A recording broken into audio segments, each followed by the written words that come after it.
Hello everyone, let me introduce myself. My name is Resti Dewi Novita with NPM 2441131 from class MNJ 24C.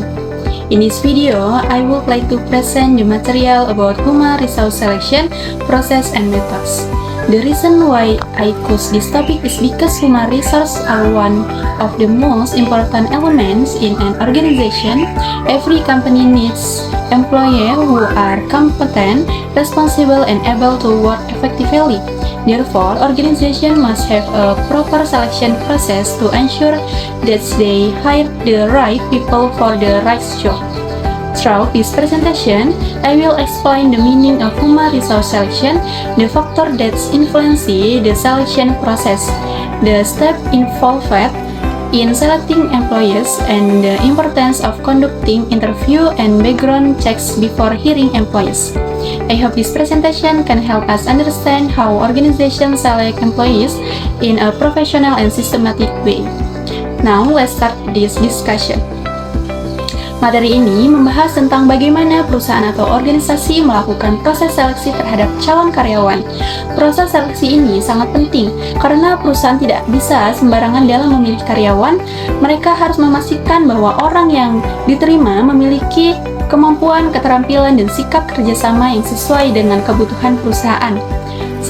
Oke, selanjutnya saya akan membahas mengenai Introduction to Human Resource Selection atau seleksi sumber daya manusia.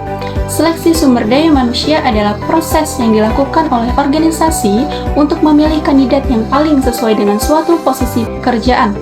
Proses ini bertujuan untuk memastikan bahwa orang yang diterima benar-benar memiliki kemampuan, pengetahuan, dan sikap yang sesuai dengan kebutuhan perusahaan. Dalam dunia kerja, proses seleksi sangat menentukan kualitas karyawan yang akan bekerja di dalam organisasi atau sebuah perusahaan. Jika proses seleksi dilakukan dengan baik, maka perusahaan bisa mendapatkan karyawan yang berkualitas, produktif, dan mampu bekerja secara efektif. Sebaliknya, jika proses seleksi dilakukan secara asal-asalan, maka akan terjadi kesalahan dalam perekrutan yang nantinya dapat menimbulkan kerugian bagi perusahaan. Oleh karena itu, seleksi karyawan harus dilakukan secara teliti, sistematis, dan profesional agar dapat mencapai tujuan organisasi dengan lebih baik. Oke, selanjutnya ada selection factor atau faktor-faktor yang mempertimbangkan dalam seleksi karyawan. Ada beberapa faktor yang penting yang biasanya menjadi pertimbangan perusahaan dalam memilih karyawan. Faktor pertama adalah pendidikan dan kualifikasi, karena pendidikan menunjukkan tingkat pengetahuan dan kemampuan dasar seseorang. Faktor kedua adalah pengalaman bekerja, karena pengalaman dapat membantu seseorang bekerja lebih cepat dan lebih efektif dalam menyelesaikan tugas. Selanjutnya adalah keterampilan dan kemampuan, baik keterampilan teknis maupun keterampilan non-teknis seperti kemampuan bekerja sama dalam tim. Selain itu, perusahaan juga mempertimbangkan kepribadian dan sikap kerja, karena sikap kerja yang baik sangat mempengaruhi kinerja karyawan. Terakhir adalah kemampuan komunikasi, karena komunikasi yang sangat baik akan sangat penting dalam lingkungan kerja, terutama dalam bekerja sama dengan rekan kerja maupun atasan. Semua faktor ini digunakan oleh perusahaan untuk menentukan apakah seorang kandidat layak atau tidak untuk diterima bekerja. Next, selanjutnya ada selection process. Proses seleksi merupakan serangkaian langkah yang dilakukan oleh perusahaan untuk menilai calon karyawan secara menyeluruh. Proses ini biasanya dimulai dari penerimaan lamaran bekerja, kemudian dilanjutkan dengan penyaringan dokumen, tes kemampuan, wawancara, hingga pemeriksaan latar belakang. Setiap tahap dalam proses seleksi memiliki tujuan tertentu. Misalnya, tahap screening bertujuan untuk menyaring kandidat yang memenuhi persyaratan dasar. Tahap tes bertujuan untuk mengukur kemampuan kandidat, sedangkan tahap wawancara bertujuan untuk menilai sikap, kepribadian, dan kemampuan komunikasi kandidat. Dengan adanya proses seleksi yang terstruktur dan sistematis, perusahaan dapat mengurangi risiko kesalahan dalam perekrutan dan memastikan bahwa karyawan yang diterima benar-benar sesuai dengan kebutuhan perusahaan. Next, worker screening. Pada slide kelima ini, saya menjelaskan tentang worker screening atau proses penyaringan karyawan. Worker screening adalah tahap awal dalam seleksi yang bertujuan untuk menyeleksi pelamar kerja berdasarkan dokumen yang mereka kirimkan, seperti CV, surat lamaran, ijazah, dan dokumen pendukung lainnya. Dalam tahap ini, perusahaan biasanya akan memeriksa apakah pelamar memenuhi persyaratan dasar seperti tingkat pendidikan, pengalaman kerja, dan keterampilan yang dibutuhkan. Jika pelamar tidak memenuhi persyaratan tersebut, maka biasanya tidak akan dilanjutkan ke tahap berikutnya. Tahap screening ini sangat penting karena membantu perusahaan menghemat waktu dan tenaga dalam proses seleksi. Dengan melakukan screening, perusahaan hanya akan fokus pada kandidat yang benar-benar memiliki potensi untuk bekerja di perusahaan tersebut. Oke, selanjutnya selection test. Saya menjelaskan tentang selection test atau tes seleksi. Tes seleksi merupakan salah satu metode yang digunakan oleh perusahaan untuk mengukur kemampuan calon karyawan secara objektif. Tes ini bertujuan untuk mengetahui apakah kandidat benar-benar memiliki kemampuan yang sesuai dengan pekerjaan yang dilamar. Ada beberapa jenis tes seleksi yang biasanya digunakan oleh perusahaan. Contohnya adalah tes kemampuan yang digunakan untuk mengukur kemampuan dasar kandidat. Kemudian yang kedua ada tes kecerdasan yang digunakan untuk menilai kemampuan berpikir dan memecahkan masalah. Selain itu ada juga tes kepribadian yang digunakan untuk mengetahui karakter dan sikap kandidat. Dalam beberapa pekerjaan tertentu, perusahaan juga dapat melakukan tes keterampilan atau bahkan tes fisik tergantung pada jenis karyawan yang dilamar, pekerjaan yang dilamar. Dengan adanya tes seleksi, perusahaan dapat membuat keputusan yang lebih tepat dan objektif dalam memilih karyawan. Oke, selanjutnya ada types of selection interview atau jenis-jenis wawancara dalam proses seleksi karyawan. Wawancara merupakan salah satu tahap penting dalam proses seleksi karena melalui wawancara, perusahaan dapat mengetahui lebih banyak informasi tentang calon karyawan, baik dari segi kemampuan, sikap, maupun kepribadiannya. Ada beberapa jenis wawancara yang bisa digunakan oleh perusahaan. Yang pertama adalah struktur interview, yaitu wawancara yang menggunakan daftar pertanyaan yang sudah disiapkan sebelumnya sehingga proses wawancara menjadi lebih terarah. Yang kedua ada unstructured interview, yaitu wawancara yang lebih fleksibel dan tidak terlalu terikat pada daftar pertanyaan.